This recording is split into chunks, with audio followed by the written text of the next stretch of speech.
جو میرے باپ کو برا کہے اگر میں اس کو تھپڑ نہیں مار سکتا اس سے قطع تعلقی تو کر سکتا ہوں. جو میرے حضور کو برا کہے اگر میں تلوار جہاد کو بے نیام نہیں کر سکتا تو کم از کم اس کے ساتھ سفارتی اور معاشی بائیکاٹ تو کر سکتا ہوں. مجھے یہ بات بتلاؤ رائے بند کے رہنے والوں, مجھے یہ بات سمجھاؤ, میری آواز میں اپنی آواز کو ملاؤ, میری آواز کو وزیر اعلیٰ ہاؤس تک پہنچاؤ, میری آواز کو قصر شاہی تک پہنچاؤ, میری آواز کو قصر صدارت تک پہنچاؤ, میری آواز کو ایوان وزیر اعظم تک پہنچاؤ کہ ہم فرانس کے ساتھ تعلقات رکھنے کے لیے آمادہ و تیار ہیں, ہم فرانس کے ساتھ تعلقات رکھنے کے پر آمادہ و تیار ہیں.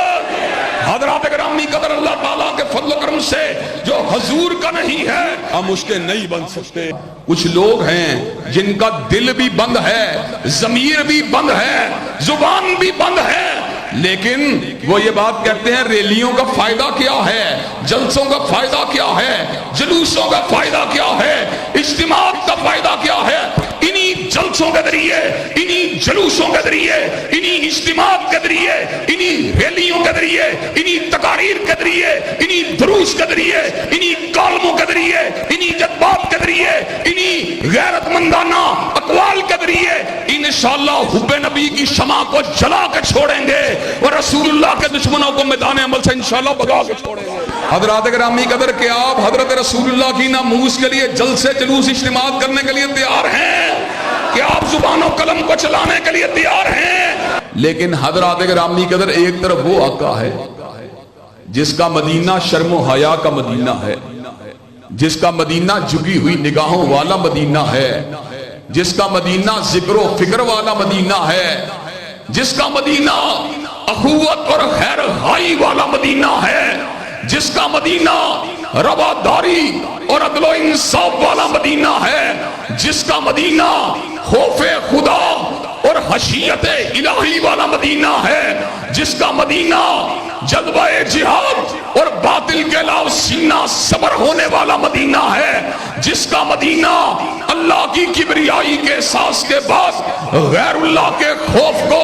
اپنے سینے سے نکال دینے والا مدینہ ہے. حضرات گرامی قدر, اس مدینہ کی نام نہاد ریاست کو اس حقیقی مدینہ سے کیا نسبت ہو سکتی ہے کہ جس کے بارے میں حضرت ظفر علی خان نے کہا تھا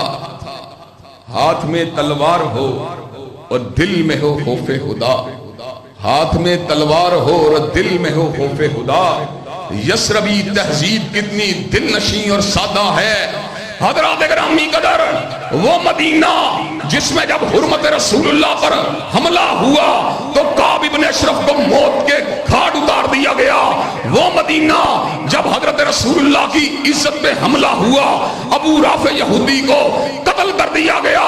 وہ مدینہ جس کے اندر اسماء بنت مروان نامی عورت کو عمیر ابن عدی نے موت کے گھاٹ اتار دیا. حضرات گرامی قدر, انشاءاللہ اگرچہ یہ ریاست آج مدینہ کی ریاست نہیں ہے لیکن ہم مدینے والے کے ماننے والے ہیں. جو بھی عظمت رسول اللہ پہ حملہ کرے گا, جو بھی حضور اقدس کی ناموس پہ حملہ کرے گا, جو بھی آپ کی عزت و وقار پہ حملہ کرے گا,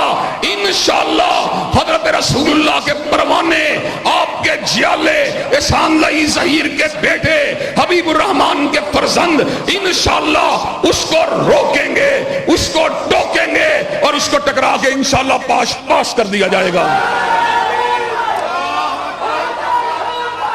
حضرات گرامی قدر, اور اللہ تعالیٰ کے فضل و کرم سے آج آپ کے سامنے وہ سپاہی موجود ہے جو اللہ کے فضل و کرم سے شمشیر کے بغیر ہے لیکن دلائل کے تیروں کے ساتھ ہے. اور آج آپ کے سامنے وہ سپاہی موجود ہے جس کو نہ اپنے سرمایے پہ ناز ہے, نہ اپنے منصب پہ ناز ہے, نہ وہ وزیر ہے, نہ وہ مشیر ہے. حضرات گرامی قدر, میں اپنا تعارف کروا دینا چاہتا ہوں, نہ مشیر ہوں, نہ وزیر ہوں, نہ شاعر ہوں, میں نہ ادیب ہوں, میں رب کے در کا فقیر ہوں اور نظام مصطفیٰ کا نقیب ہوں.